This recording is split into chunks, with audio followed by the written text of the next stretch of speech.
Bonjour, chers téléspectateurs. À notre rendez-vous fidélité pour ce samedi 19 juillet 2025. Comme d'habitude, nous allons aborder une thématique, mais avant d'y arriver, nous allons vous donner rapidement quelques informations. Il y en a pour lesquelles vous êtes déjà habitués, mais nous la donnons parce que nous tenons à la réalisation de ce que nous voulons. Donc, la première information que nous vous donnons, que vous connaissez suffisamment, c'est cette information relative aux accords entre le Congo et le Rwanda. Nous en avons fait suffisamment de commentaires. L'un des derniers éléments qu'on peut évoquer, c'est euh, cette information qui avait été donnée par la télévision nationale rwandaise, selon laquelle, du 4 au 8 mars 2024, évidemment, une mission du secteur privé rwandais avait séjourné au Congo et avait découvert deux sites de terrain de 980 km² que le Congo avait donnés au niveau du Rwanda. Et les Rwandais avaient accueilli cette information avec beaucoup d'enthousiasme et envisagé d'y venir faire de la culture. Bonjour et bienvenue à la grande édition de la télévision. Nous sommes le 30 mars dernier. Un reportage de la télévision rwandaise crée une panique au Congo. Le Congo-Brazzaville a offert au Rwanda des terres plus grandes que la ville de Kigali pour être exploitée. Les journalistes racontent comment les Rwandais vont prendre possession et exploiter des terres au Congo pour leurs activités agricoles. Deux terrains qui appartiennent désormais au Rwanda avec une superficie combinée de 980 km². Nous avons fait une étude de faisabilité et ce projet est désormais en cours, mais il ne fait aucun doute que le marché est une véritable potentialité. Des terres offertes au Rwanda, l'affaire fait grand bruit, inquiète fortement les populations, notamment celles des départements cités, Poul, Bwenza, Kwilu, Nyari. Tout démarre d'un rapprochement entre Congo et Rwanda avec ces rencontres entre les présidents Sassou et Kagame en 2022. Des accords cadres sont signés, tels que celui-ci.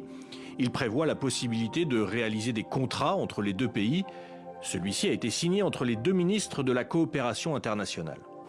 L'exploitation de terres serait donc le premier cas concret. Scandale sur place, les agriculteurs locaux ne veulent pas céder leurs parcelles au Rwanda. Nous ne sommes pas satisfaits si cette compagnie qui a envie de venir, c'est une compagnie rwandaise ou pas. Si c'est une compagnie rwandaise, on peut pas accepter. Le reste, vous savez, ça nous conduit juste à nous poser la question. Dans cette coopération entre le Rwanda et le Congo, visiblement, il y a un des deux qui ment. Qui ment. Et je crois que pour les Congolais, lorsqu'ils réfléchissent, ils analysent toutes ces informations, ils ont le sentiment que le gouvernement congolais a beaucoup de problèmes dans la gestion de ces accords. Nous rappelons que le 5 juin 2025, au cours d'une quinzaine qu'il avait tenue, le porte-parole du gouvernement avait informé que le dossier était clos, qu'il était terminé, parce qu'il y avait une date butoir qui était le 8 décembre 2024 et que les diligences n'avaient pas été observées.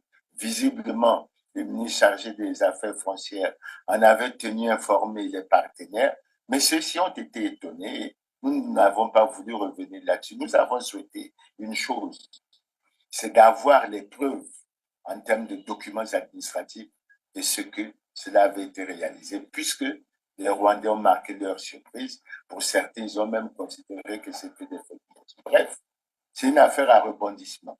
Mais la position des Congolais, tant de l'intérieur que de l'extérieur, est la suivante. Non à la vente des terres, non à la cession des terres au Rwanda sous quelque forme que ce soit, oui à l'annulation pure et simple de ces accords. Donc voilà la première information que nous tenions à vous donner et je crois qu'il faut que nous l'assumions. La deuxième information qui préoccupe beaucoup de Congolais aujourd'hui, c'est l'enlèvement de Maître Bob Kaben Masuka le 9 juillet dernier, dans la nuit, alors qu'il sortait de son bureau. Il a été enlevé par les éléments de la centrale d'intelligence et de documentation. Et il semble que jusqu'à aujourd'hui, il est incarcéré à la CID. On n'en connaît pas le motif. Et nous en sommes préoccupés parce que nous avons la Constitution sous les yeux et nous tenons à nous référer à un certain nombre de dispositions de la Constitution, notamment les articles 9 et les articles 11. L'article 9 dit ceci: la liberté de la personne humaine est inviolable. Nul ne peut être arbitrairement accusé, arrêté ou détenu. Tout prévenu est présumé innocent jusqu'à ce que sa culpabilité ait été établie à la suite d'un procès juste et équitable garantissant les droits de la défense. Les droits de la victime sont également garantis. Quant à l'article 11, notamment, nous allons nous pencher au premier alinéa, qui dit clairement que toute personne arrêtée et informée du motif de son arrestation et de ses droits dans une langue qu'elle comprend. Je joins ma voix à toutes les voix individuelles et collectives qui se sont exprimées au Congo comme à l'étranger pour demander la libération immédiate et sans condition de Maître Ben Kaben Masuka.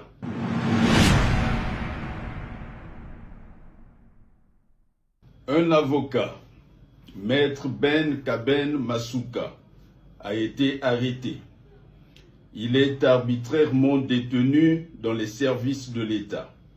C'est une affaire grave. Cette gravité n'est pas due à la personne civile de l'avocat, mais à son statut. Il faut rappeler que de l'ensemble des professions libérales qui existent au Congo, seule la profession d'avocat bénéficie des garanties procédurales exorbitantes de droit commun. C'est-à-dire qu'en temps ordinaire, on ne peut procéder à l'arrestation d'un avocat que suivant une procédure spéciale et en présence à la fois du procureur général et du bâtonnier de l'ordre des avocats, du bâtonnier du barreau. Cette garantie, ce privilège, n'est pas un cadeau fait aux avocats, mais c'est la manifestation de la reconnaissance du rôle primordial de l'avocat dans le primat du droit dans la société. Il importe de rappeler que l'avocat est celui qui porte la voix de la personne qui risque d'être condamnée ou de celle qui risque de perdre son patrimoine. L'avocat participe à travers le débat contradictoire formalisé à la production de la vérité et à la distribution de la justice. C'est en raison de ce rôle qu'on lui reconnaît, d'une part, la liberté de la conception stratégique de la bataille judiciaire qu'il aura à mener, et d'autre part, l'indépendance dans le choix des moyens qu'il aura à utiliser. C'est dans ce contexte qu'il est important de rappeler aussi que l'avocat en droit congolais est un auxiliaire de justice, non pas un auxiliaire du magistrat, mais un auxiliaire de justice, donc de la valeur fondamentale que représente la justice.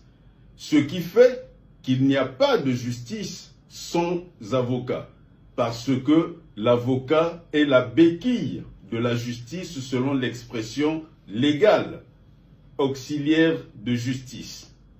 Au-delà, l'avocat est une personne humaine, c'est un homme, et bénéficie comme tous les hommes des droits fondamentaux de la personne humaine. Or, notre société est allée trop loin dans la violation des droits de l'homme. Les droits de l'homme, c'est un sujet indisponible parce que les droits de l'homme sont inaliénables et imprescriptibles. Ce n'est donc pas un sujet de négociation. Les droits de l'homme, ça se respecte, un point, c'est tout. Lorsque vous êtes avocat, donc vous bénéficiez des droits de l'homme, et que vous bénéficiez de surcroît des garanties procédurales exorbitantes de droit commun, l'État ne peut pas procéder tel qu'il a agi concernant Maître Ben Kaben Masuka. C'est pour cette raison, puisqu'il est nécessaire que l'État puisse faire une marche en arrière sur cette voie de respect des droits de l'homme, pour ne pas dire de violation des droits de l'homme, il est nécessaire que l'État recule, que nous puissions dans cette société vivre pour tous les hommes sous la primauté du droit, et pour les avocats en particulier, lorsque des actions doivent être menées à leur encontre, que l'État se fasse la violence de respecter les procédures. Bien entendu, les avocats ne sont pas au-dessus de la loi, mais ils ne sont pas en dessous de la loi non plus.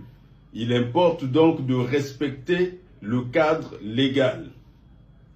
Pour cela, je joins ma voix à toutes les voix individuelles et collectives qui se sont exprimées au Congo comme à l'étranger pour demander la libération immédiate et sans condition de Maître Ben Kaben Masuka.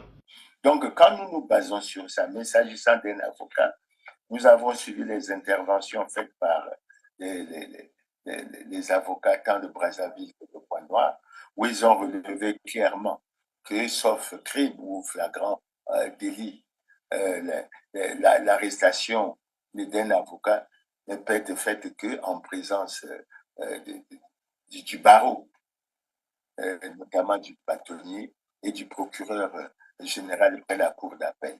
Bon, mais jusqu'aujourd'hui, d'après les informations que nous avons, tout ça n'a pas été informé, puisque ni sa famille, ni au niveau du barreau, on a des informations sur cette situation. Et elle est effectivement préoccupante. Alors nous venons pour dire qu'en ce qui nous concerne, nous dénonçons une fois de plus cet enlèvement et cette arrestation arbitraire. Nous demandons, nous exigeons la libération immédiate de Maître Bob Kaben Masuka. Et nous osons espérer que les gouvernants doivent prendre les dispositions pour la garantie des libertés fondamentales. Et c'est extrêmement important, surtout lorsqu'on dit à ce que notre pays puisse avoir une certaine crédibilité extérieure. Ça, c'est pour la deuxième information. La troisième information, nous allons essayer de revenir sur un aspect que nous avons abordé la dernière fois, c'est-à-dire rappeler la déclaration préoccupante qui a été faite à Pointe-Noire devant les douaniers par les ministres des Finances et du Budget et du portefeuille de l'État, lorsqu'il a dit que, bon, il constatait pour lui, les pays étaient véritablement dans la crise, mais nous connaissons ça depuis 10 ans. Les propositions étaient faites aux gouvernants, soit pour tenir les États généraux, soit pour tenir un dialogue national inclus. Mais les gouvernants ont toujours refusé. Mais enfin, lui, il fait le constat maintenant, mais il y a 10 ans que nous faisons le constat. Et nous tenons à rappeler que 2 ans après l'atteinte du point d'achèvement de l'initiative du pays pauvre très endetté, qui nous avait permis la réduction très significative de notre dette, évidemment, plusieurs acteurs congolais ont adressé une lettre ouverte au président de la République pour porter à sa connaissance à l'époque que le Congo traversait une grave crise multidimensionnelle et qu'on souhaitait qu'il y ait la convocation des États généraux de la nation. Ça a été un refus total avec le fait qu'à l'époque, on évoquait l'aspect que le Congo avait beaucoup d'argent, etc. Mais dans la déclaration du ministre des Finances, ce qu'on peut retenir, c'est qu'il a déclaré que payer les salaires, c'est une véritable acrobatie, c'est un casse-tête. Notre pays traverse réelle situation de crise. Payer des salaires tous les mois relève d'une véritable acrobatie. C'est un vrai casse-tête. Faire face à nos obligations internationales tous les mois, c'est un vrai casse-tête. Financer notre avenir, c'est un vrai casse-tête. J'insiste, notre avenir, l'avenir de nos enfants. C'est un casse-tête qui ne peut se résoudre que par une prise de conscience. Et ce n'est pas normal que le point d'entrée principal soit le point de souci principal. Je devrais avoir des problèmes sur les coins, les endroits les plus reculés, les plus difficiles d'accès, mais pas ici. Pas ici. Alors je comprends qu'on puisse avoir des difficultés, vu le volume, vu ce qui est brassé, etc.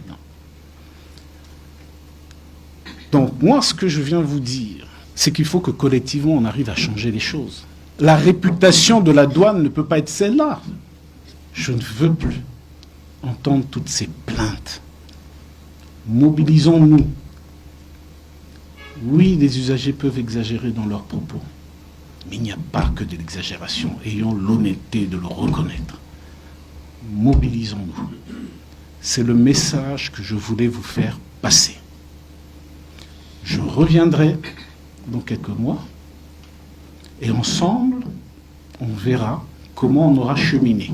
Chacun de nous, là où il est responsable, mais il n'est pas responsable que de lui. Nous sommes responsables les uns des autres. Nos actions impactent le collectif que nous sommes. Monsieur le directeur général, un chef, c'est fait pour cheffer, diriger, sanctionner, donner l'exemple. Prenez vos responsabilités. Je ne veux plus entendre parler du département de Pointe-Noire, du département du Kwilu, dans les termes actuels. Et que financer l'avenir, le développement du pays, financer l'avenir des enfants devenait également un casse-tête. Donc c'est extrêmement préoccupant. Mais nous le rappelons, parce que dans le même temps, nous avons la situation de la lutte contre la corruption. La corruption endémique en Afrique, une entrave au développement. Voici la liste des 20 pays les plus corrompus en Afrique en 2025. La corruption reste l'un des plus grands obstacles au développement économique et social en Afrique. Elle engendre un climat d'insécurité, mine la confiance des citoyens envers leur gouvernement et favorise l'injustice sociale. Dans le rapport annuel de Transparency International, l'indice de perception de la corruption, IPC, classe les pays selon leur niveau de corruption perçu dans le secteur public. En 2023, plusieurs pays africains figurent parmi les plus corrompus du monde, ce qui montre l'ampleur du phénomène et la nécessité d'y remédier pour favoriser la stabilité et la croissance. La corruption est un problème persistant dans plusieurs pays africains, et elle est souvent évaluée par des indices comme l'indice de perception de la corruption de Transparency International, qui classe les pays en fonction de la perception de la corruption dans le secteur public. Voici une description des 20 pays les plus corrompus en Afrique, avec les causes principales et des détails pour chaque pays. 1. Somalie. Cause: conflit prolongé, faible gouvernance, groupe terroriste, faiblesse des institutions étatiques. Détail: la Somalie souffre d'une insécurité politique et militaire, et les institutions gouvernementales sont souvent manipulées par des intérêts privés. 2. Soudan du Sud. Cause: guerre civile, économie de rente, corruption des élites. Détail: les ressources pétrolières sont souvent exploitées par des élites au détriment du peuple, et la guerre civile a dévasté les institutions. 3. Soudan. Cause: instabilité politique, coups d'État répétés, monopole des ressources par l'élite militaire. Détail: les militaires contrôlent de larges secteurs de l'économie, et le manque de démocratie favorise la corruption. 4. Libye. Cause: conflit post-Kadhafi, faiblesse des institutions, fragmentation politique. Détail: la corruption est exacerbée par la concurrence entre milices et par la faiblesse de l'État central. 5. Guinée équatoriale. Cause: économie dépendante du pétrole, concentration du pouvoir entre les mains de la famille présidentielle. Détail: la richesse nationale est souvent contrôlée par la famille du président Teodoro Obiang, avec peu de bénéfices pour la population. 6. République centrafricaine. Cause: conflits ethniques, influence de groupes armés, faible gouvernance. Détail: les ressources minières sont contrôlées par des groupes armés, et la corruption est endémique dans l'administration publique. 7. Tchad. Cause: domination par des élites militaires, pauvreté, faible gouvernance. Détail: le pays est marqué par une concentration de pouvoir militaire, et les institutions civiles sont sous-développées. 8. Congo-Brazzaville, République du Congo. Cause, rente pétrolière, concentration du pouvoir, mauvaise gestion des fonds publics. Détail. Le gouvernement est accusé de siphonner les revenus pétroliers pour financer les élites politiques. Number 9. Zimbabwe.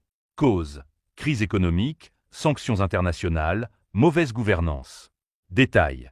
La corruption est fréquente dans les secteurs des ressources et des terres, exacerbée par les défis économiques. Raute 10. Burundi. Cause, instabilité politique, économie fragile, domination des élites. Détail. Les ressources sont accaparées par l'élite et l'absence d'une justice indépendante favorise l'impunité. Raute 11. Érythrée. Cause, régime autoritaire, manque de transparence, militarisation. Détail. La corruption est encouragée par un manque de liberté civile et une économie largement contrôlée par l'État. Raute 12. Angola. Cause, rente pétrolière, clientélisme, monopole des ressources. Détail. Le pays a une riche ressource pétrolière, mais cette richesse est souvent détournée par les élites, principalement liée à l'ancien président Dos Santos. Number 13. Nigeria. Cause, rente pétrolière, insécurité, corruption institutionnalisée. Détail. Le secteur pétrolier est une grande source de corruption et la présence de groupes comme Boko Haram aggrave l'instabilité. Number 14. Cameroun. Cause, centralisation du pouvoir, détournement des ressources, faible transparence. Détail. Le président Paul Biya est souvent accusé de diriger un gouvernement corrompu avec une forte concentration de pouvoir. Number 15. Ouganda. Cause, manque de contre-pouvoir, mauvaise gouvernance, conflits internes. Détail. Le gouvernement de Yoweri Museveni est critiqué pour une corruption généralisée et le manque de transparence dans les finances publiques. Number 16. Mozambique. Moins astérisque cause, scandale de dette, mauvaise gestion des ressources, pauvreté. Détail. Des scandales de dette illégale ont récemment secoué le pays, montrant l'ampleur de la corruption gouvernementale. Dièse 17. Guinée-Bissau. Cause, trafic de drogue, faiblesse de l'État, instabilité politique. Détail. Le pays est souvent un point de transit pour le trafic de drogue, ce qui alimente la corruption au sein des autorités. Raute 18. Mali. Cause, insécurité due aux groupes armés, faiblesse des institutions, mauvaise gestion des ressources. Détail.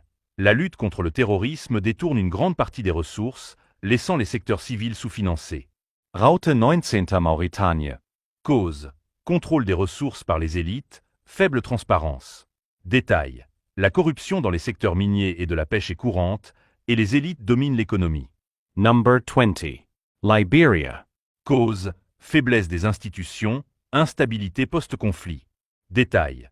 Le pays est encore en reconstruction après des guerres civiles, et la corruption reste répandue dans le secteur public. Ces pays partagent souvent des causes similaires de corruption, comme la centralisation du pouvoir, une faible gouvernance, et la présence d'une économie de rente basée sur les ressources naturelles, ce qui favorise le détournement des richesses au profit de quelques-uns. Les conséquences incluent un ralentissement du développement économique, une pauvreté persistante et une instabilité sociale qui empêchent la création de conditions de vie meilleures pour la majorité de la population. 10 facteurs principaux de la corruption en Afrique. 1. Faiblesse des institutions publiques. Beaucoup de pays africains souffrent d'une faiblesse institutionnelle généralisée, avec des organes de contrôle de la corruption souvent insuffisants ou inexistants. Les institutions de régulation, de contrôle et de justice n'ont souvent pas l'indépendance ni les ressources nécessaires pour fonctionner efficacement, ce qui laisse le champ libre aux pratiques corruptives. 2. Absence de transparence et de redevabilité. Dans plusieurs pays, le manque de transparence dans les affaires publiques et l'absence de mécanismes de redevabilité compliquent la lutte contre la corruption. Les fonds publics sont détournés sans qu'il y ait de poursuites judiciaires, et les transactions manquent de transparence, ce qui réduit la possibilité de contrôler et de sanctionner les abus. 3. Pauvreté et inégalité sociale. Dans des sociétés où la pauvreté est endémique, la corruption devient parfois un moyen de survie. L'appât des gains illicites peut attirer les fonctionnaires peu rémunérés ou les responsables publics qui voient dans la corruption un moyen d'améliorer leurs conditions de vie. 4. Accès limité aux services publics. La rareté et la mauvaise qualité des services publics, tels que l'éducation, la santé et les infrastructures de base, poussent souvent les citoyens à recourir à la corruption pour obtenir les services dont ils ont besoin. Dans certains cas, les fonctionnaires exigent des pots de vin pour des services gratuits ou accessibles, ce qui limite l'accès pour les plus pauvres. 5. Conflits et instabilité politique. Les conflits armés et les périodes d'instabilité politique exacerbent la corruption en créant un vide de gouvernance où la loi n'est pas respectée. Les ressources naturelles sont parfois exploitées illégalement par des groupes armés ou des élites locales, privant l'État de revenus qui pourraient servir au développement du pays. Conséquences de la corruption en Afrique. 1. Pertes économiques. La corruption détourne des fonds qui pourraient être investis dans des infrastructures vitales, comme les routes, les écoles et les hôpitaux. Elle compromet aussi les investissements étrangers, les entreprises évitant les pays avec un haut niveau de corruption. 2. Instabilité politique. Les populations, frustrées par la corruption, perdent souvent confiance dans leurs dirigeants, ce qui peut déboucher sur des manifestations, voire des soulèvements. Cette méfiance envers le gouvernement peut aussi réduire l'engagement citoyen et nuire à la démocratie. 3. Inégalité sociale. La corruption accentue les inégalités en favorisant une élite riche au détriment des citoyens les plus vulnérables. Ceux qui n'ont pas les moyens de payer des pots de vin n'ont pas accès aux services publics essentiels, ce qui creuse le fossé entre riches et pauvres. 4. Perte de compétitivité. Les entreprises locales, souvent obligées de verser des pots de vin pour opérer, se retrouvent moins compétitives par rapport aux entreprises étrangères. Cela freine le développement d'une économie nationale saine et diversifiée.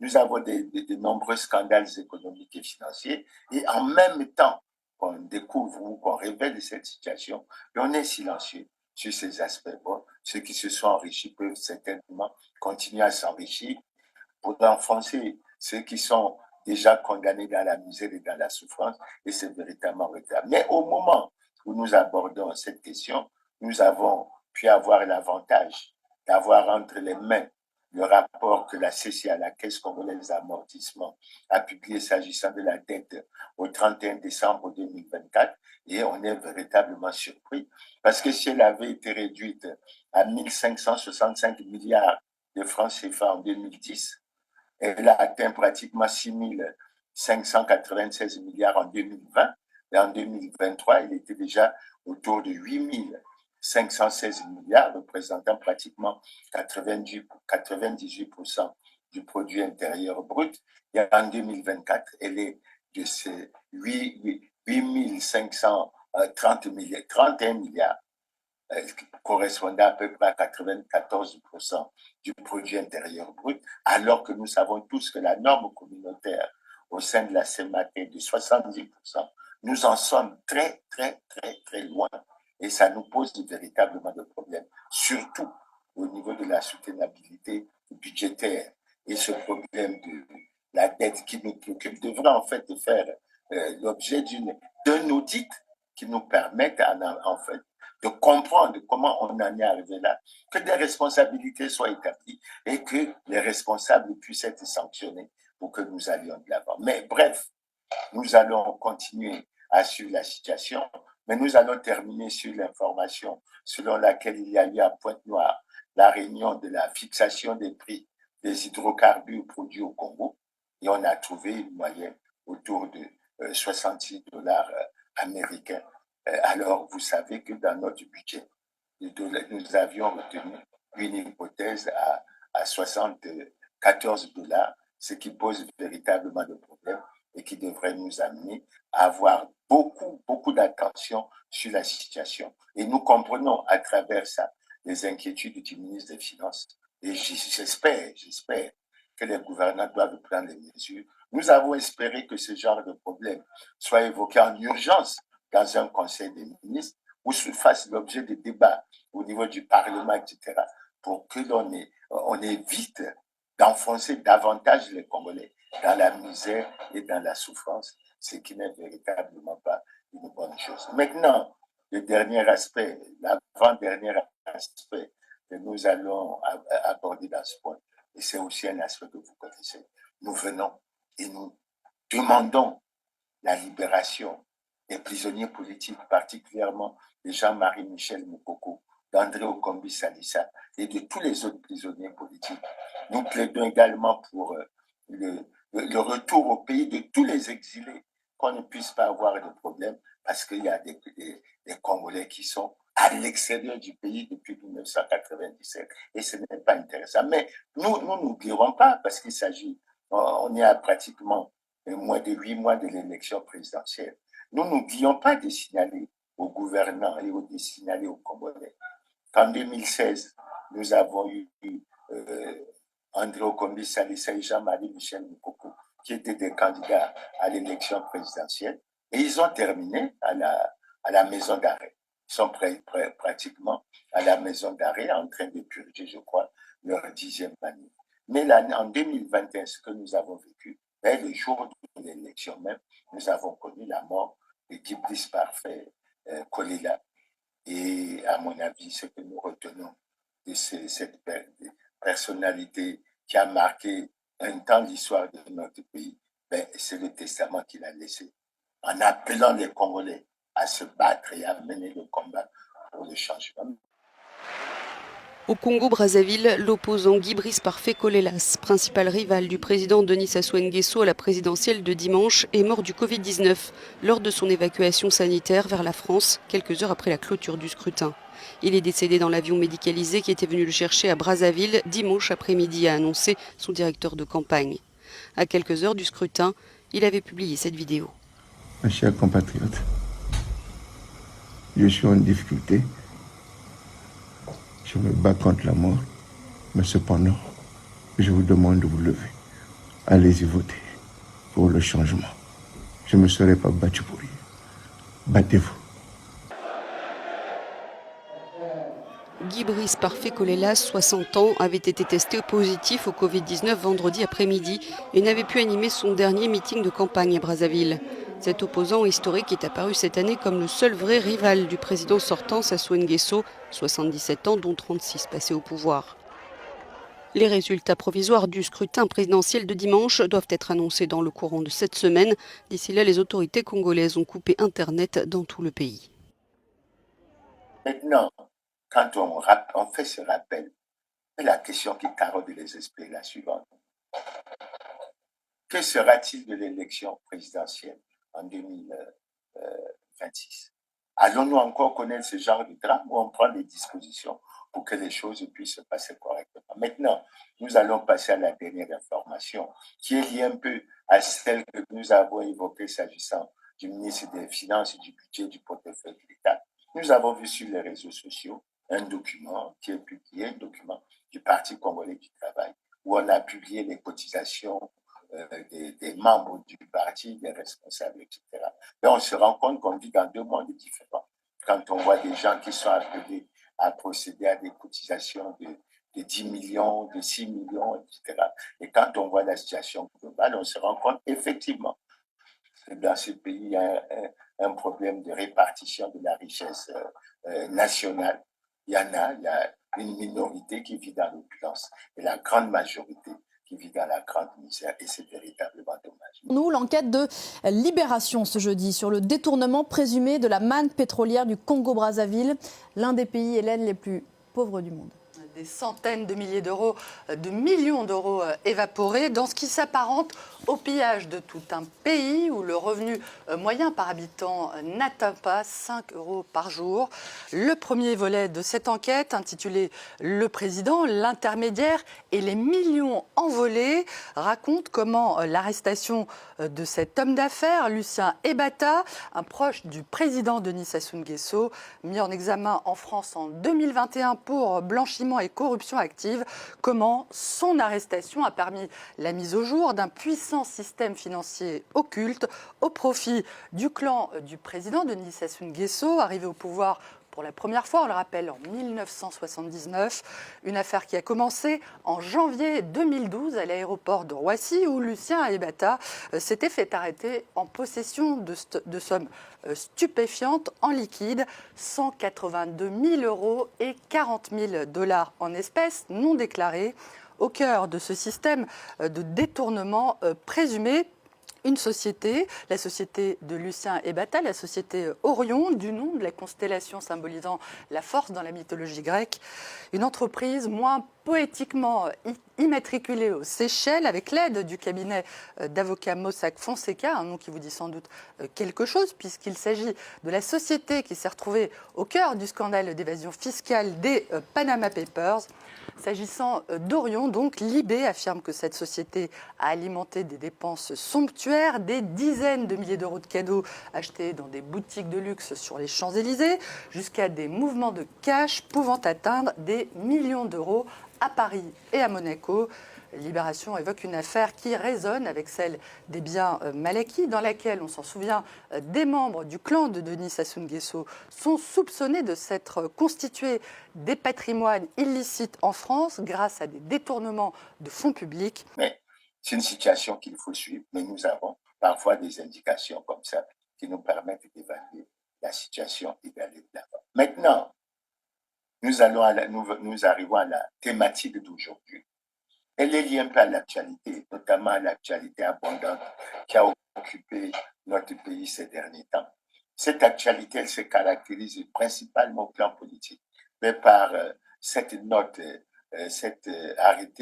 l'arrêté 1226 MIDCAB du 30 juin 2025, relatif à l'exclusion, sinon à la sanction de plusieurs partis à l'exclusion, ceci au moment où on approche l'élection présidentielle, et ce n'est pas du tout une très bonne chose. Alors, nous avons choisi comme thématique les manigances du pouvoir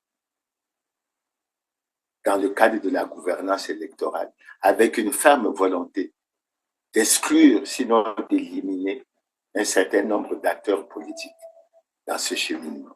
Et nous allons constater que curieusement, pendant qu'il y avait comme un silence plat, pendant que dans le pays on se plaint de la violation dans l'impunité totale des lois et règlements de la République par les gouvernants, nous découvrons un arrêté qui, semble-t-il, touche pratiquement l'ensemble des partis, et il y a 42 partis qui auraient été recrutés. Alors, dans ce cadre, nous voulons juste rappeler en premier point que nous avons déposé également le 30 juin, nous avons adressé une lettre ouverte au vénérable président du Sénat, à l'honorable président de l'Assemblée nationale, sur justement la situation que vit le pays, surtout en ce qui concerne les violations répétées des lois et règlements de la République.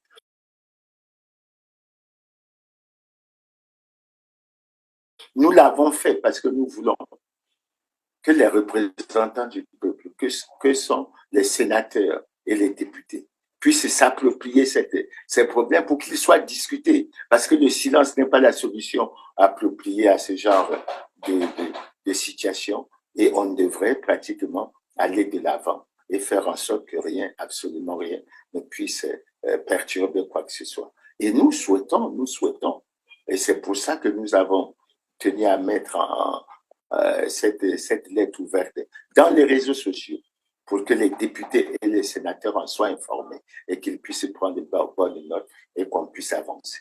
Et parce que le tout, c'est que on ne cesse de répéter que la loi, c'est la loi. Elle est dure, mais c'est la loi. Elle doit s'appliquer à tous dans toute sa rigueur et que nul n'est au-dessus de la loi. Voilà l'information que je tiens à donner. J'espère que le dossier que nous avons constitué et qui a été mis dans les réseaux sociaux fonctionne bien et que les Congolais et les autres téléspectateurs qui sont intéressés à suivre l'actualité politique au niveau du Congo en sont très bien informés.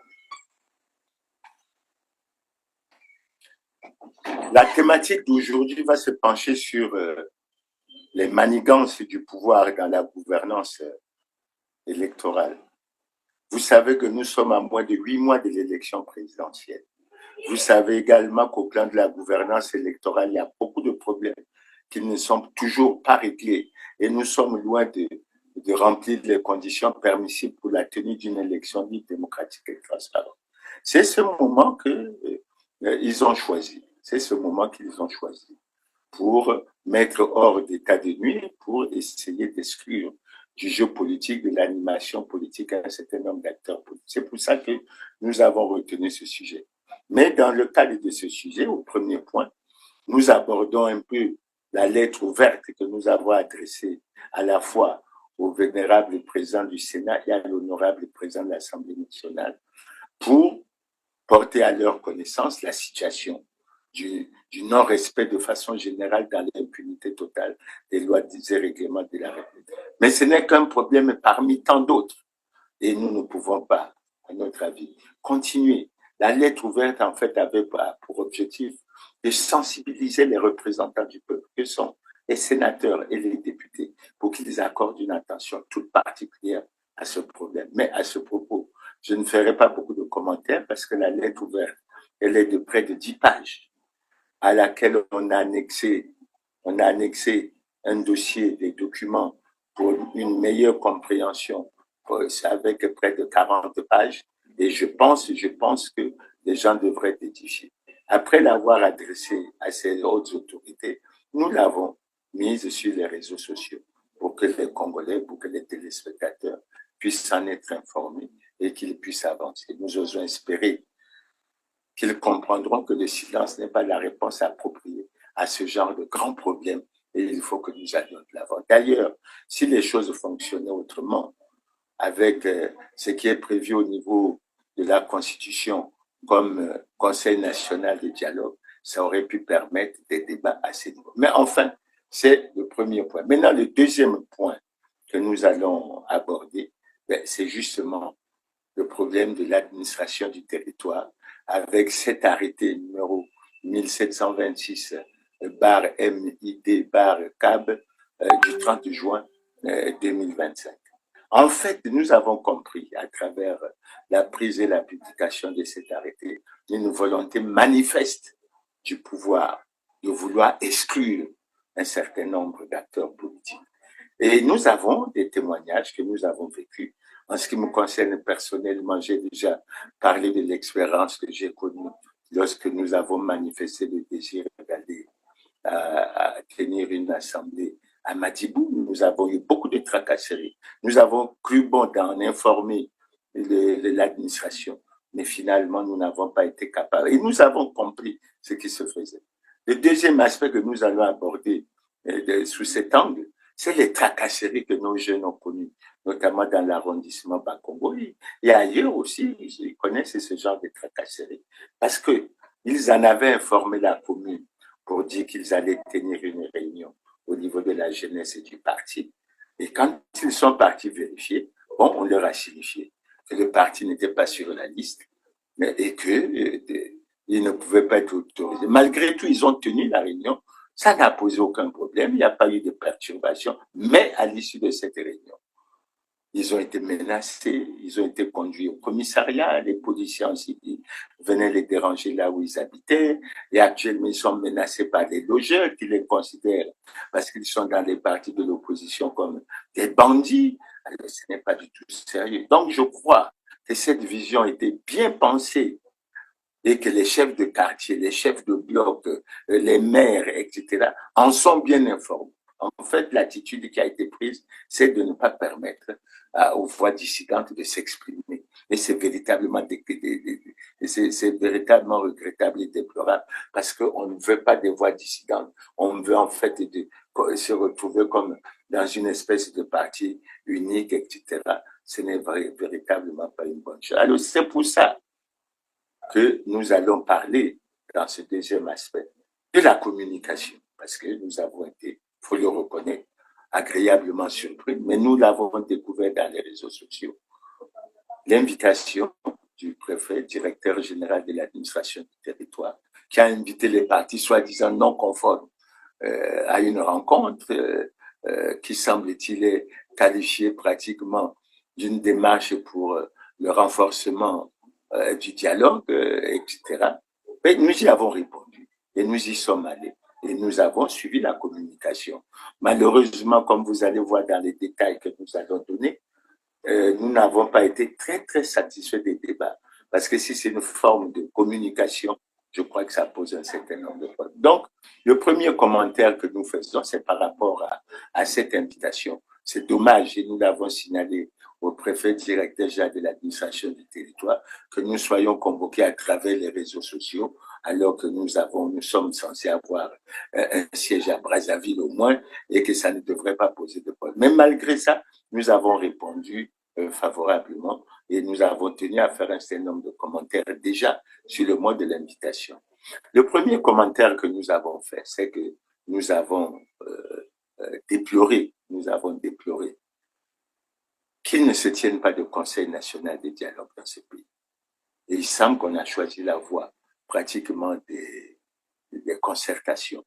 Mais nous avons tenu à signaler à l'administration que les concertations qui ont eu lieu de 2009 pratiquement à 2020 n'ont aucune base juridique. Et qu'on ne peut pas continuer, surtout au moment où on va vers l'élection, à avoir ce genre de procédé et à faire en sorte que nous allions de l'avant. Il faut que ça soit véritablement rectifié. Et nous avons tenu à rappeler que les articles 227 et 228 de la Constitution instituent un Conseil national de dialogue, organe de concertation, d'apaisement, de recherche, de consensus entre les forces vives de la nation sur les problèmes politiques d'intérêt national. Et je pense que la gouvernance électorale est un véritable problème au centre duquel on devait avoir des débats. Mais le constat que nous faisons, nous avons une pensée particulière pour le ministre d'État Martin Berry qui nous a quittés. Mais ce que nous avons constaté, c'est que depuis 2015, nous sommes en 2025, donc en 10 ans, le Conseil national du dialogue n'a jamais été formellement mis en place. D'où est le problème?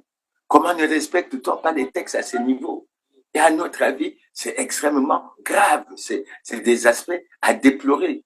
Et à notre avis, il faudrait que les choses changent et qu'on puisse aller. Maintenant, s'agissant de la communication, nous avons retenu beaucoup de choses. C'est vrai, s'agissant des concertations qui ont eu lieu, que le directeur général a tenu à préciser que les décisions, les recommandations ont été prises de façon consensuelle et que ça n'a pas, ça ne devait pas poser de problème, etc.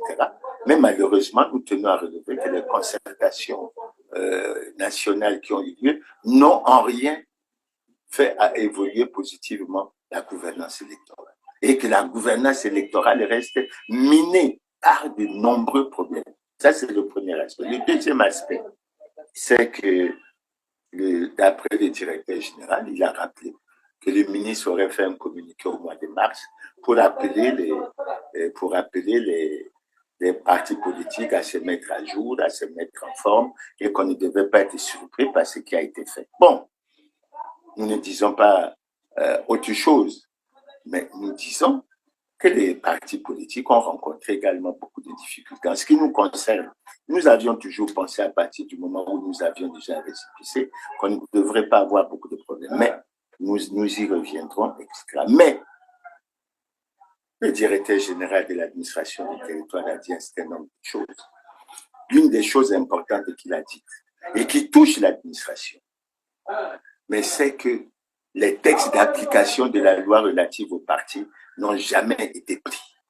Il n'y a pas de texte d'application, de sorte que quand nous relisons cette loi, nous ne savons pas à partir de quoi le ministre de l'Intérieur publie, quand il le veut, soi-disant des listes des partis conformes pour l'année. Parce que quand c'est dit partis conformes pour l'année 2025, ça veut dire que ça part du 1er janvier 2025 au 31 décembre 2025. Mais la liste ne devrait pas être publiée au 30 juin, c'est à mi-parcours. Et j'ai été surpris que dans son langage, le préfet directeur de l'administration du territoire essayait de faire comprendre que c'est celle qui avait été, c'est l'arrêté qui avait été pris en 2020 qui était encore valable. Non. L'arrêté qui a été pris en 2020, c'est-à-dire l'arrêté 13 205 du 21 octobre 2020, c'était pour l'année 2020. Donc, passé décembre, ce n'est plus valable. Donc, il y a un certain nombre de choses qui sont comme dans le flou, qu'il faut remettre en ordre. Mais l'autre chose importante que le directeur général de l'administration du territoire a dit, aucun parti n'a été sanctionné. Aucun parti n'a reçu d'avertissement, aucun parti n'a reçu de blâme, aucun parti n'a été suspendu, aucun parti n'a été dissous. Mais d'où vient alors cette nuance? Et on nous dit que ce qu'on nous demande, c'est de nous conformer à la loi. Mais entre-temps, les préfets, les maires, etc., quand vous vous y rendez, on vous dit que vous n'êtes pas sur la liste. Mais il y a une cacophonie. C'est pratiquement un complot qui est monté contre certains partis. Et il faut dire les choses comme elles sont. Parce qu'on ne veut qu'une chose, et nous allons y revenir. Parce que le Parti congolais du travail qui occupe tous les territoires nationaux nous n'avons cessé de faire la démonstration qu'il n'est pas en conformité avec la loi.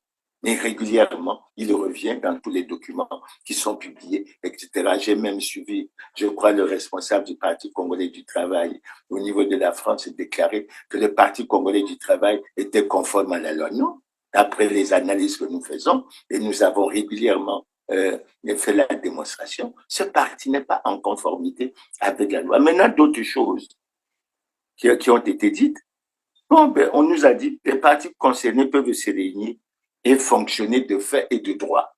Bon, que les portes ne sont pas fermées et que les partis peuvent compléter leur dossier à l'administration du territoire.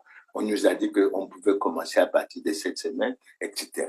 Et c'est pour ça que nous nous sommes levés pour expliquer un certain nombre de choses au préfet. En fait, la plupart des interventions, parce que je ne vais pas m'étaler trop là-dessus, la plupart des interventions fait ressortir, mais qu'il s'agissait d'une tricherie intellectuelle. Qu'en réalité, dire qu'on n'est pas sanctionné, c'est des jeux de mots. C'est des jeux de mots. Et je crois qu'on a tenu à le signifier clairement. On a tenu également à signifier clairement au préfet directeur général de l'administration du territoire, mais que l'administration publique congolaise n'était pas neutre, qu'elle était partisane et qu'elle avait logiquement déjà choisi son camp. Et ça se comprend, parce que lorsqu'on regarde les préfets qui sont nommés, j'ai déjà fait le commentaire sur les derniers préfets qui ont été nommés, mais c'est pour la plupart des membres du comité central du Parti congolais du travail. Non seulement c'est des membres du Parti congolais du travail, mais c'est des membres du Parti congolais du travail qui ont fait partie des 2588 congressistes qui ont décidé unanimement de reconduire M. Denis Sassou Nguesso comme président du comité central du Parti congolais du travail. Les travaux du 5e congrès ordinaire du parti au pouvoir ont été lancés ce vendredi 27 décembre 2019 à Kintélé en présence des délégués venus des 12 départements du pays ainsi que ceux venus de la France. Ce congrès, selon les responsables, vise à raffermir les idéaux et les valeurs du parti au pouvoir dans la discipline et la cohésion. Chers camarades, l'ambition que nous avons pour notre parti nous interpelle sur le traitement qu'il convient de réserver à l'épineuse question de ses ressources financières. Il nous faut, dans notre réflexion sur l'avenir, mettre en exergue la nécessité d'une autonomie financière du Parti congolais du travail. Les dirigeants du PCT vont aussi profiter de l'opportunité de ce congrès afin de tirer les leçons du passé et envisager de nouvelles perspectives allant dans le sens du développement économique et social du pays. Le congrès dit du cinquantenaire se tient pour célébrer les 50 ans d'existence du parti. Donc, vous voyez bien, et s'ils sont placés là, c'est bien pour agir dans le cadre de la conservation du pouvoir. Et toute la machine est mise en œuvre en fait pour la conservation du pouvoir. On ne veut pas que les partis se réunissent, on ne veut pas que nous tenions des assemblées, on ne veut pas qu'on ait des réunions, on ne veut pas nos militants soient menacés, soient intimidés par qui? Par la force publique qui est censée être la politique. Il y a véritablement problème. Il y a véritablement problème. Que veut-on réellement? Évidemment, la question est connue. En 2014, on a envoyé un émissaire chez Jean-Louis Debré, qui était président du Conseil constitutionnel de la France à l'époque, pour lui demander comment on pouvait procéder pour permettre au président Denis Sassou Nguesso de se maintenir au pouvoir. Mais maintenant, le fait qu'il est à la tête du parti, mais il se bat à travers l'organisation, le dispositif qui est mis en place pour conserver le pouvoir et faire en sorte que les voix dissidentes ne puissent pas s'exprimer. Donc, on a demandé au directeur général de l'administration du territoire, mais de prendre ou de faire prendre une circulaire qui va permettre à nos partis de fonctionner, de tenir des réunions, de tenir des meetings et qu'est-ce qui se passe réellement? Donc, on a eu ces débats et beaucoup de choses ont été dites et je crois que les choses vont rentrer dans l'ordre. Bon, le directeur général a pris l'engagement de tout mettre en œuvre pour qu'un certain nombre de choses soient rattrapées. Il a pris acte de ce que nous lui avons dit. que l'administration du territoire n'était pas neutre et qu'elle était partisane et qu'il a pris l'engagement de tout mettre en œuvre pour que de part et d'autre, nous travaillons pour que nous allions de l'avant. Maintenant, le point qui vient après, et c'est sur ce point que je tiens à insister, c'est la position que nous avons prise et que nous avons tenu à faire savoir au pouvoir sur cette question. Alors, en ce qui nous concerne, nous avons tenu à préciser un certain nombre de choses. Je vous ai déjà parlé de cette situation du dialogue national qui aurait dû avoir lieu dans le cadre du Conseil national de dialogue, et nous déplorons parce qu'aujourd'hui, j'entends parler du dialogue. Je ne sais pas sous quelle forme il se fera, mais en principe, le Conseil national de dialogue doit être mis en forme. On ne doit plus recourir aux concertations nationales parce qu'elles n'ont pas de base juridique, et il faut qu'on essaye d'avancer pour que tout se fasse conformément à la loi, si on tient à ce que l'élection de 2026 ne soit pas une élection hors la loi. Maintenant, quand on continue, nous avons tenu également à préciser le contexte dans lequel tout ça se passe.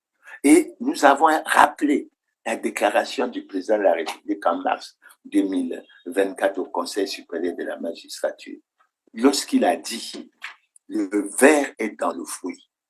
Il est véritablement dans le fruit. Il nous faut le détruire.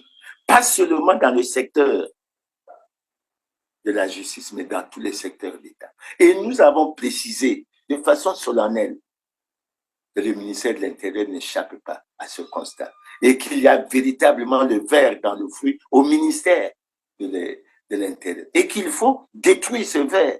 Sinon, comment on va avancer? Nous avons également tenu à affirmer et à relever qu'il y avait un malaise général et que l'une des dernières déclarations du ministre des Finances et du Budget du portefeuille public à Pointe-Noire devant les douaniers traduisait bien ce malaise.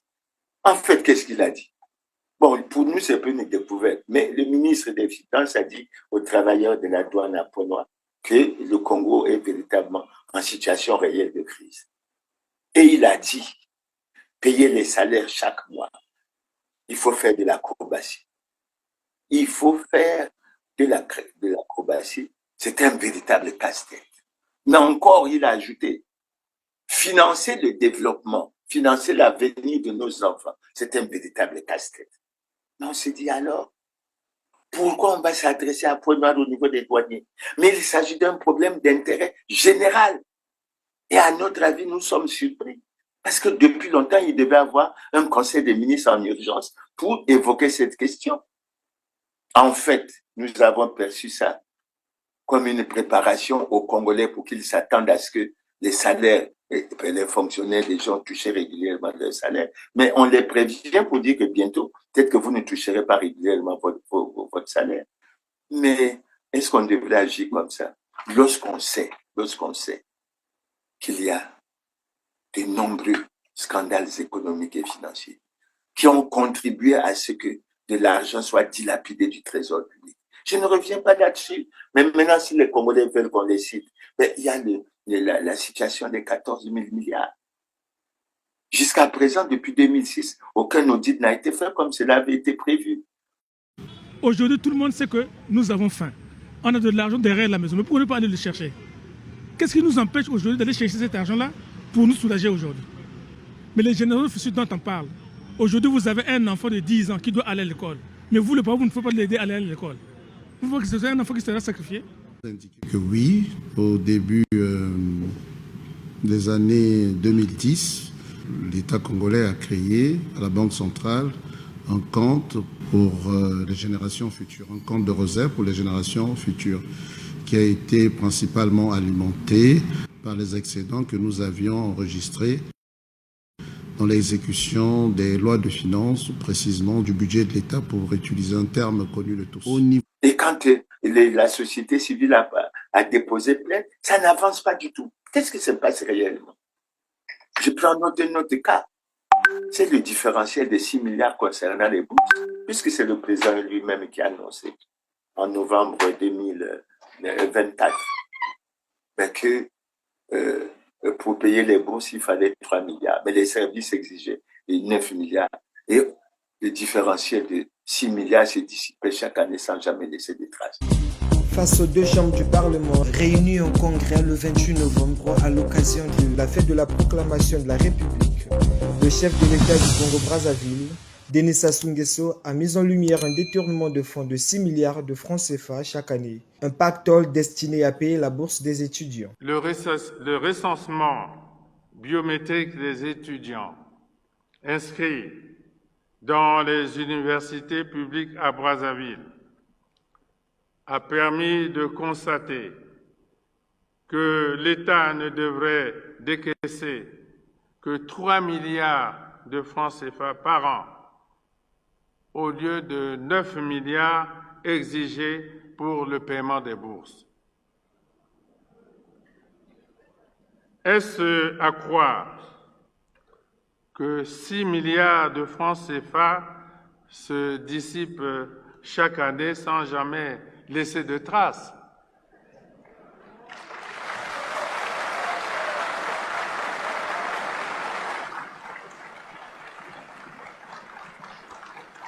Ensuite,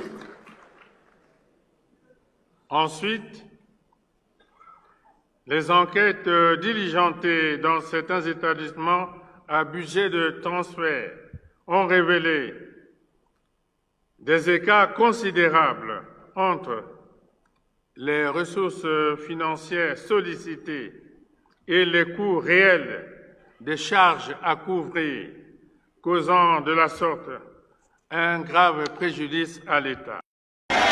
Nyanya soki ezalaka te mokonzi te bango moko na moko na moko nakoki kotelemisa boye nalobi yo ozalaka boye osalaka boye oyibaka awa.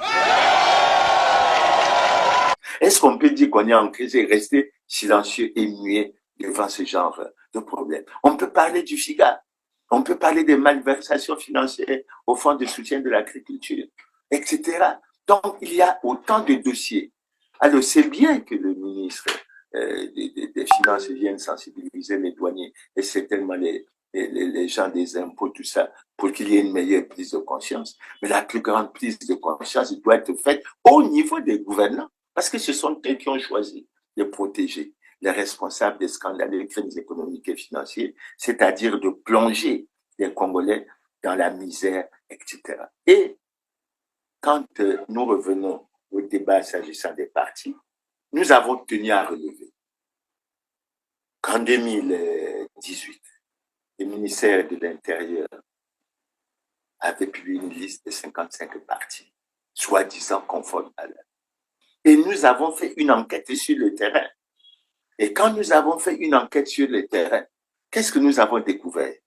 Il y avait 27 partis déclarés ou reconnus conformes par les gouvernants, mais qui n'avaient aucun siège en dehors de Brazzaville. On n'avait pas fait l'enquête à Brazzaville, on avait fait l'enquête hors Brazzaville. Il y avait 27 partis.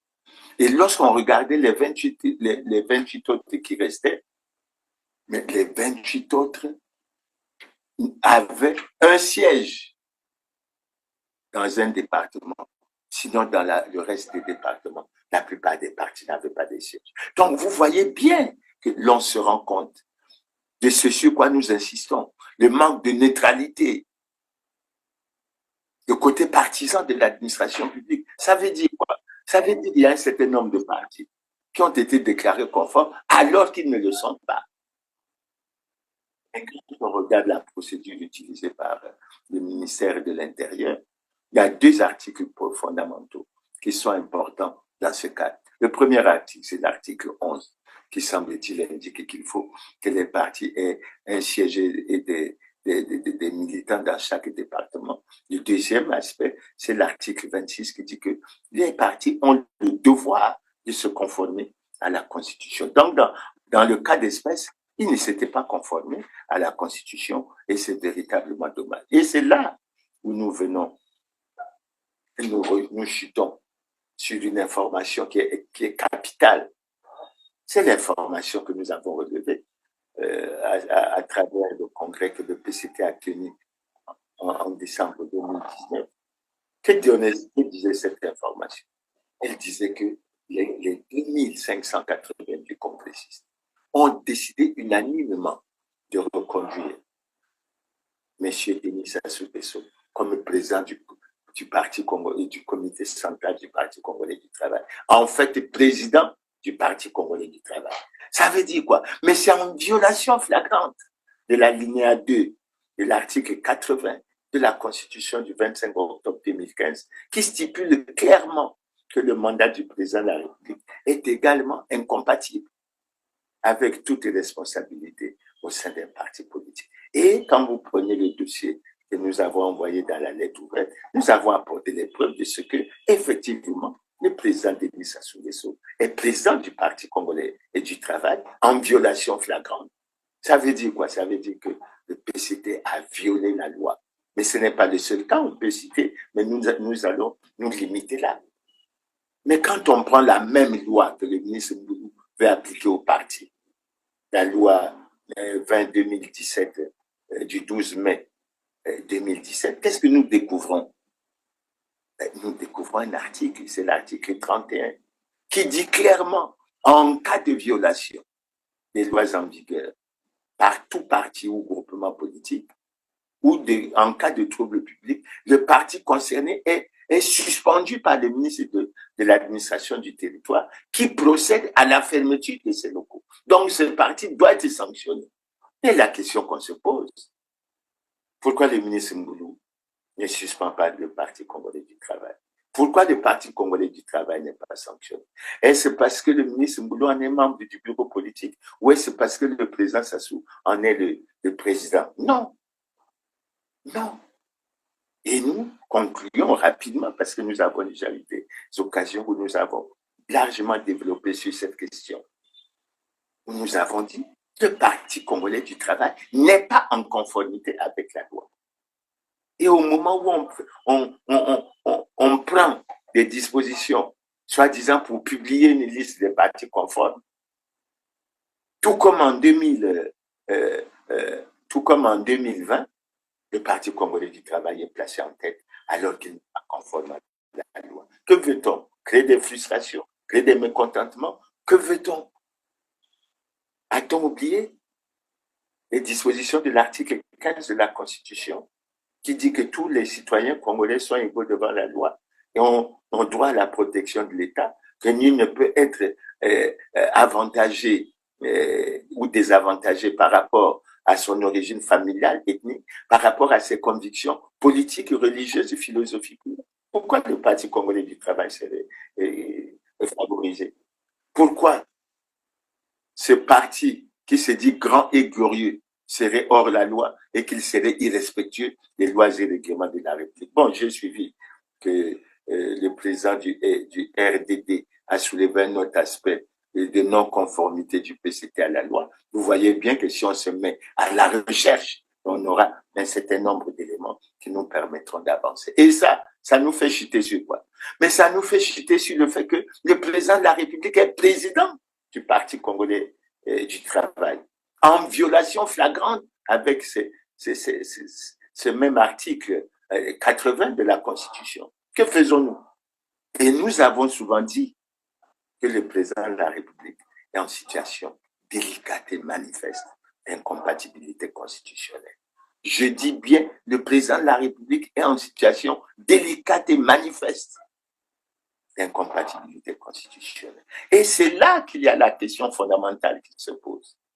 Le PCT n'est pas en conformité avec la loi. Le président de la République est en situation délicate et manifeste d'incompatibilité constitutionnelle. La question qui vient immédiatement après, que faisons-nous? Parce que ce constat nous amène à déduire que le débat ne se limite plus au niveau de la conformité des partis. Si le ministre Mboulou a demandé aux partis de se conformer à la loi, mais il faut qu'il demande au Parti congolais du travail et au président de la République de se conformer à la loi. Si le ministre Mboulou ne peut pas le faire, mais les institutions doivent le faire. Et parmi les institutions qui doivent le faire, il y a l'Assemblée, il y a le Sénat. On ne peut pas tolérer l'impunité à ce niveau. Ce n'est pas possible. Ce n'est pas possible. Donc, le point qui vient après, quand nous avons fait ce constat, c'est d'essayer de répondre à la question.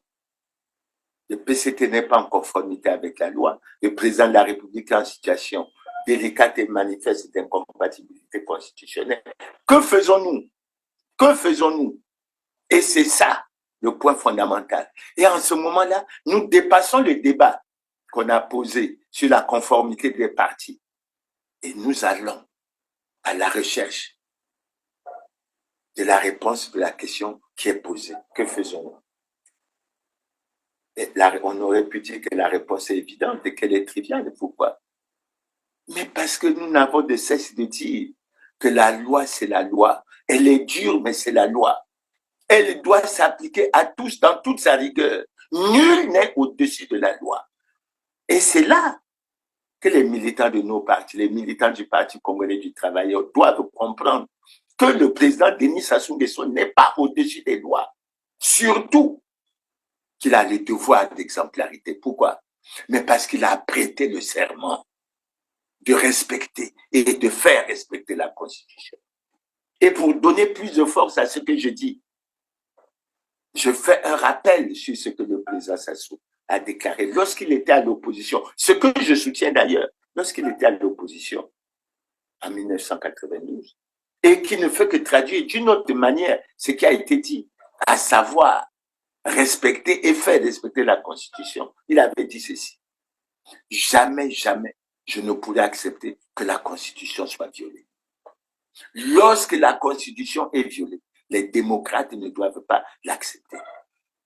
Et il poursuit: jamais, jamais, je ne pourrais accepter que soient organisées des élections hors la loi. Dans un premier temps, je vais saluer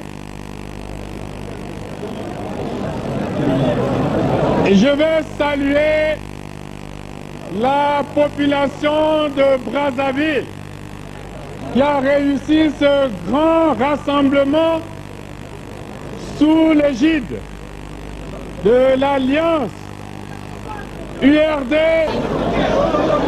pendant de longues années. Nous nous sommes battus pour la paix, pour l'unité nationale, et nous en avons donné les preuves. Cependant, est vrai le fait que jamais je ne pourrai accepter que la Constitution soit violée.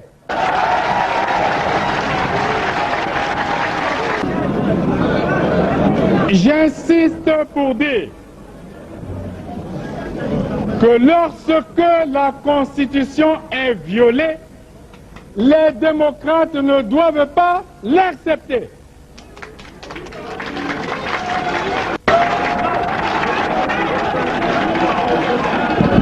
Jamais, jamais, jamais nous n'accepterons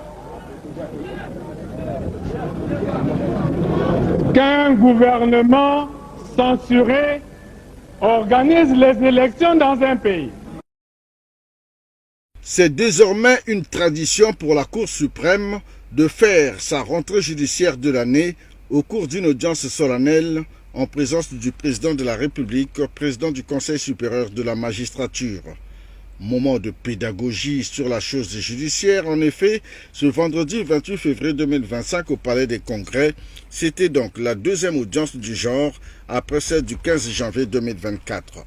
Occasion pour la haute juridiction de faire l'état des lieux du système judiciaire congolais, de rappeler aux magistrats des parquets, des cours et tribunaux, ainsi qu'aux avocats de l'ordre national, aux notaires, huissiers, greffiers et officiers de police judiciaire, le rôle qu'est le leur dans un état de droit. En effet, dans sa supplique d'entame d'audience, le premier président de la Cour suprême, Henri Bouka, a donné l'intérêt de cette grand-messe du savoir et du devoir nécessaire à la paix sociale, à la stabilité institutionnelle et à une confiance rassurée aux investisseurs.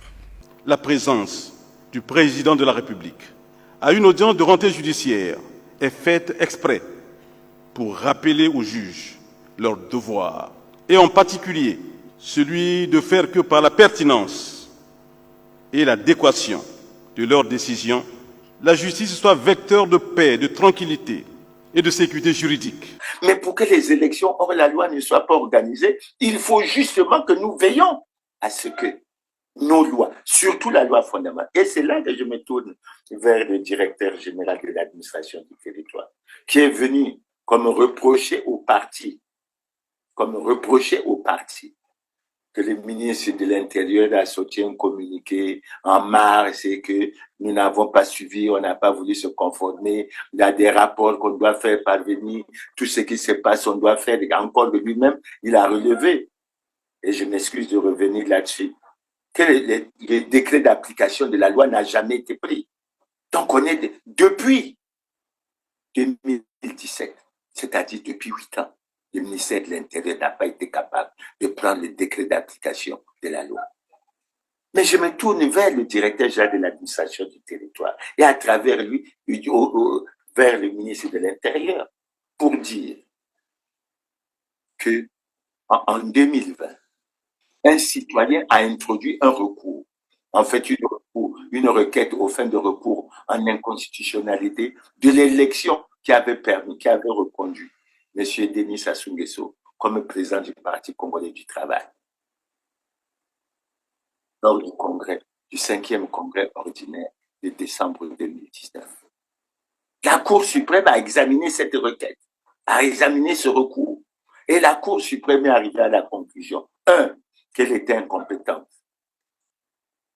pour trancher de cette affaire. 2, étant incompétente, elle a choisi d'en informer par décision 005/DCC/SBA/20 du 31 juillet 2020. Monsieur le Président de la République, Monsieur le Président du Sénat, Monsieur le Président de l'Assemblée nationale, Monsieur le Premier ministre du gouvernement, Monsieur le ministre chargé de la Justice, Monsieur le ministre chargé de l'Intérieur. Donc, depuis le 31 juillet 2020, toutes ces autorités sont informées de ce que le Parti congolais du travail, d'une part, et le président de la République, d'autre part, ne sont pas en conformité avec la loi. Posons-leur la question, qu'est-ce que ces autorités ont fait pour que les choses rentrent dans l'ordre et que tout soit mis en œuvre pour qu'on respecte la conformité à la loi? Je peux dire que rien. Donc, quand le directeur général de l'administration du territoire vient pour essayer de relever ça, mais on lui retourne et on lui dit que le constat qu'on fait, c'est qu'au niveau des gouvernants congolais, il n'y a pas, dans ce domaine, la notion de l'exemplarité et que la plupart des gouvernants sont en situation inconfortable vis-à-vis du respect de la loi. Là, je ne parle que de l'aspect qui a conduit, qui a permis la reconduction du président Denis Sassou Nguesso, mais je peux prendre un aspect qui met tout le monde par terre, que ce soit le Parti congolais du travail, que ce soit les ministres ou autres. C'est quoi? Mais c'est l'obligation de déclaration de patrimoine. Parce que depuis 2002, aucun gouvernant, aucun responsable administratif, aucun acteur politique n'a daigné déclarer son patrimoine conformément à la loi. Et si on suit de près cet article, mais il y a beaucoup de partis qui ne sont pas conformes. Qu'est-ce qu'on fait alors? Qu'est-ce qu'on fait alors? Alors c'est pour ça que je dis, lorsqu'on pose la question de savoir, que faisons-nous? La réponse est claire. Nous devons appliquer la loi.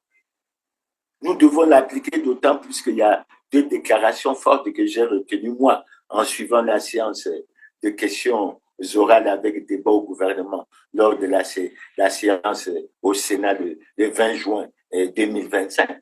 J'ai suivi la déclaration d'abord du Premier ministre qui, avec force, a déclaré « Force doit être donnée à la loi ». Et si je me reporte à ce qui est dit dans le projet de société Ensemble poursuivant la marche, ou bien dans le programme d'action gouvernementale d'Anatole Coordonné-Makosso, les choses sont claires. La restauration de l'autorité de l'État ne doit pas se négocier. Et les lois ne doivent pas être d'application à géométrie variable. Mais c'est dit, c'est écrit. Colonel Makosso insiste sur le fait que l'administration s'écrit. Mais là, c'est écrit. Et j'ajoute la déclaration du vénérable président Pierre Mbolo, mais qui toujours le même jour a déclaré que pour le Parlement, la loi est prise pour être exécutée. Et il a ajouté que la loi doit être appliquée sans discrimination.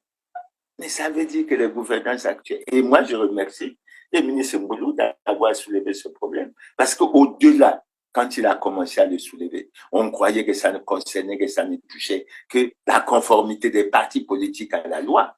Mais en réalité, c'est un problème qui touche les gouvernants en général. Et vous voyez bien que la démonstration qu'on est en train de faire permet de voir que le Parti congolais du travail est impliqué, est touché là-dedans. Le président de la République est touché là-dedans. Et si on regarde, il y a beaucoup de choses à faire. Il y a beaucoup de choses à faire. Alors, c'est pour ça que moi, je dis, dans le que faire.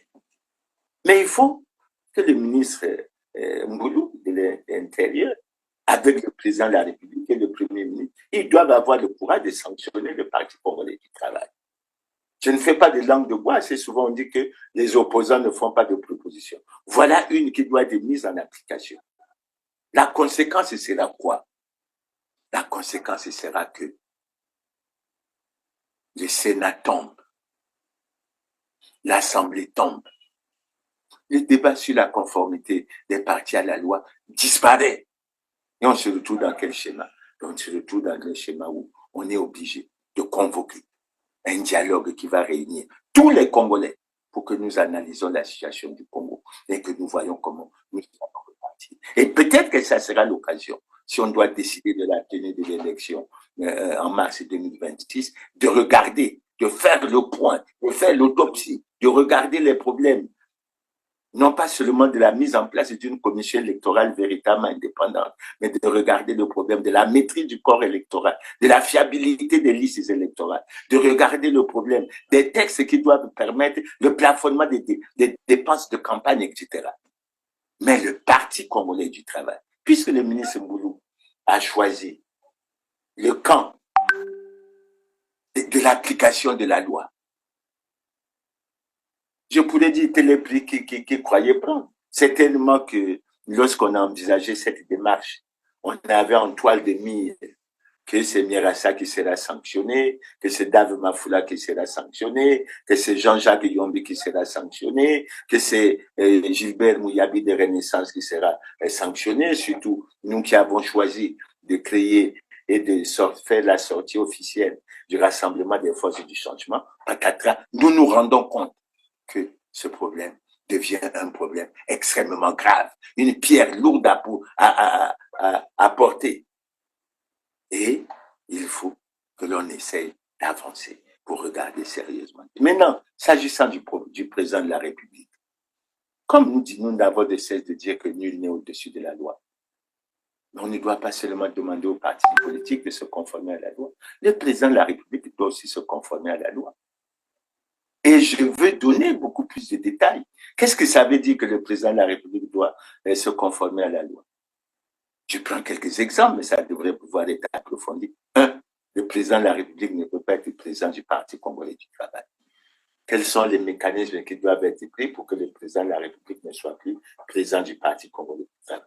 Et ça, c'est une excellente chose, parce que nous n'avons de cesse de dire que le président du Parti congolais du travail ne peut pas préparer une élection libre, démocratique, transparente, crédible et apaisée. La preuve, il y a beaucoup de membres du comité central et de membres du parti qui sont nommés soit préfets, soit chefs de district, soit administrateurs, maires des arrondissements. Et c'est ça qui crée des problèmes dans le pays.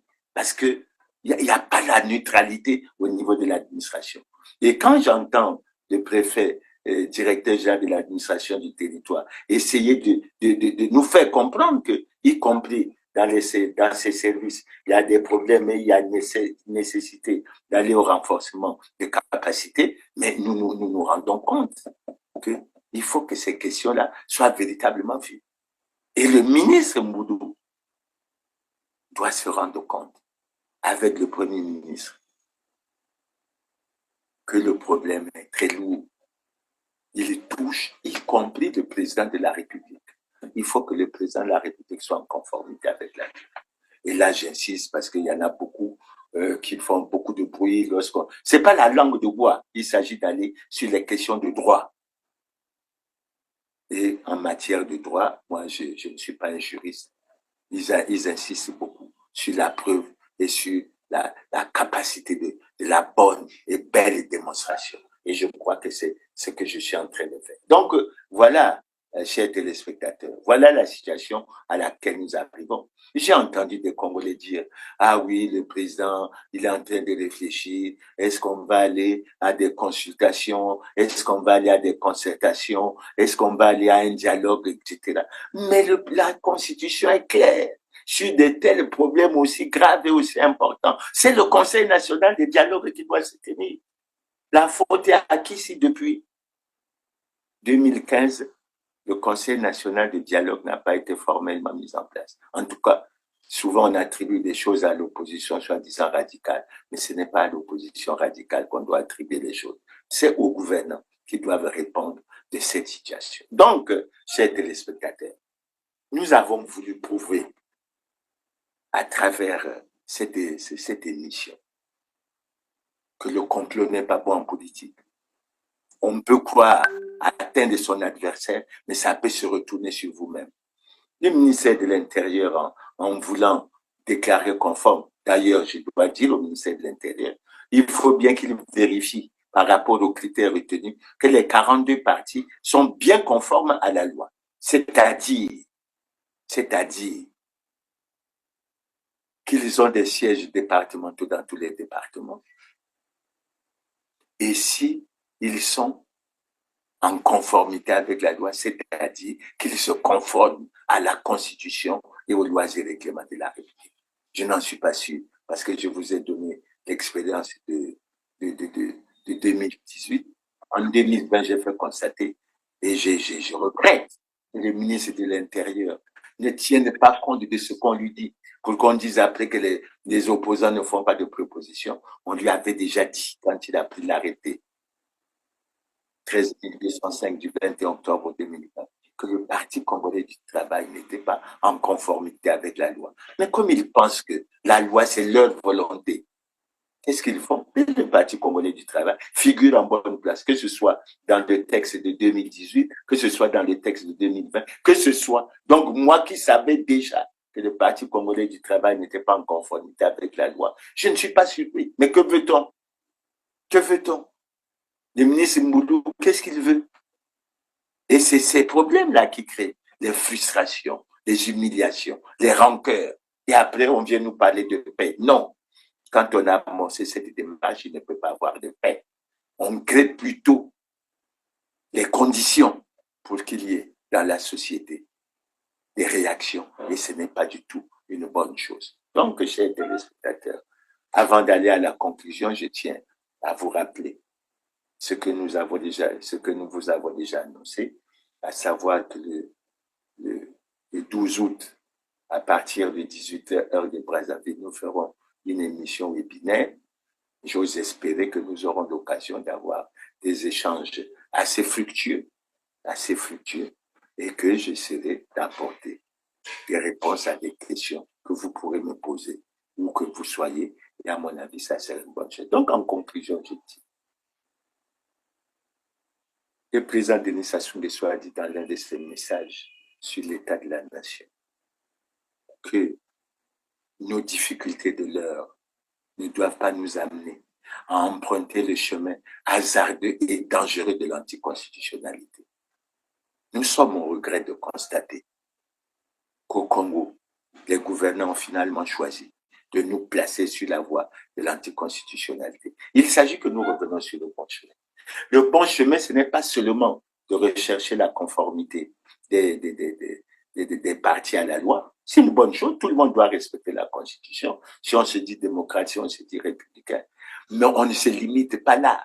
Et dans le cas d'aujourd'hui, les Congolais vont voir clairement que le PCT n'est pas en conformité avec la loi. Et ils doivent se poser la question, que doit-on faire dans ce cas? La réponse est claire. Le PCT doit être sanctionné. Et la sanction est prévue où? Elle est prévue dans l'article 31 de la loi 20-2017, du 12 mai 2017 relative aux partis politiques. L'autre aspect, le président de la République doit tout mettre en œuvre pour qu'il soit conforme à la loi. Évidemment, il y a un handicap, mais ça, je ne sais pas comment ça peut se résoudre. L'handicap que le président de la République aura, c'est lequel? Mais c'est que lorsqu'on se réfère à l'article 55 de la Constitution du 25 octobre 2015, ce qui apparaissait déjà dans l'article 48 de la Constitution du 20 janvier 2002, on dit quoi? Tout citoyen élu ou nommé à une autre fonction publique doit déclarer son patrimoine lors de la prise de fonction et lors de la cessation de celle-ci. Et le constat que nous faisons, s'agissant du président de la République, il n'a pas déclaré son patrimoine en 2002, il ne l'a pas déclaré en 2009, il ne l'a pas déclaré en 2016, il ne l'a pas déclaré en 2021. Malheureusement, cette déclaration doit se faire au moment de la prise des fonctions et à la cessation. Je ne sais pas, mais les Congolais doivent réfléchir.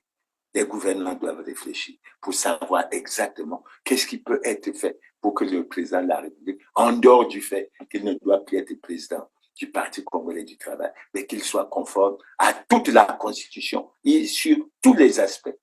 Je crois que ça doit faire appel à l'intelligence, non seulement des gouvernants, mais s'ils ont besoin des Congolais, je crois que les Congolais pourraient apporter leur contribution pour aller. Donc, pour terminer, je dis, si on applique la loi, on ne peut pas faire autrement. Le Parti congolais du travail doit être sanctionné. Et par rapport à cette sanction, le Sénat tombe, selon mon analyse, bien sûr. Le Sénat tombe, l'Assemblée nationale tombe, et il y a nécessité que les Congolais se retrouvent à 8 mois de l'élection présidentielle pour voir ce que nous pouvons faire pour que cette élection soit une élection libre, démocratique, transparente, crédible et apaisée.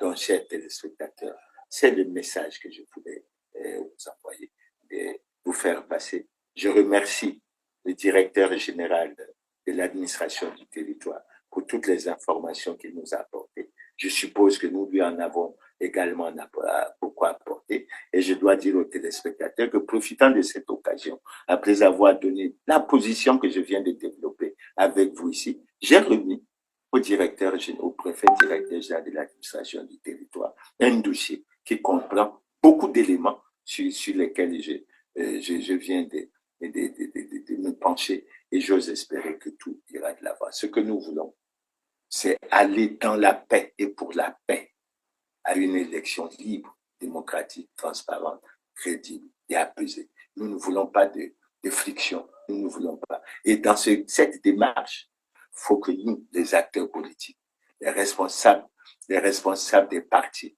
que nous ayons la possibilité de faire mener nos activités, faire des meetings, faire des réunions et faire en sorte que tout puisse aller de l'avant. Donc, chers téléspectateurs, c'est ainsi que je termine cette émission en vous remerciant pour votre aimable attention et je vous donne rendez-vous au samedi. Il est 20h. Merci beaucoup et à bientôt.